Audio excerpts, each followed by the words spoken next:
අත්‍යවශ්‍ය ක්‍රියාවලියක් මම හිතන්නේ අපේ රටේ විරකියාව දුප්පත්කම පවුල් ඒකකයේ සංස්ථාවේ කඩාවැටීම් ඒ තියෙන සමීප සම්බන්ධතා කඩාවැටීම් නිසා මේ මද්ද්‍රව්‍ය උදුර මම හිතන්නේ විශාල වශයෙන් අපේ තරුණ පරපුරටත් අපේ රටේ සියලුම ජනතාවටත් විශේෂ වශයෙන් බලපාලා තියෙනවා. ඉතාමත් අහිතකර ඉතාමත් භයානක ව්‍යසනයක්.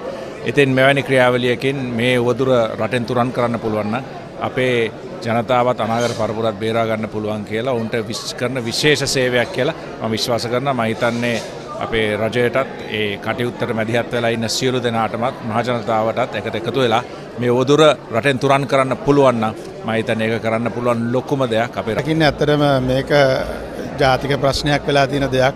මත්ද්‍රව්‍ය වලින් මම හිතන්නේ අපි හැම කෙනෙක්ම අත්බැහි වලින් අය බේර ගන්න ඕනේ. රට තුළට මේක නවත්තන්න ඕනේ. ඉතින් මම හිතනවා හොඳ වැඩපිළිවෙලක ආරම්භයක්. ඉතින් අපි රටම එකතු වෙලා මේකට සම්බන්ධ වෙන්න ඕනේ. ඉතින් ආරක්ෂක හමුදාව විතරක් නෙවෙයි අපි රටේ හැම කෙනෙකුටම තියෙන කාර්යභාරයක් වෙනවා මේක. ඉතින් මම හිතනවා අපි හැමෝම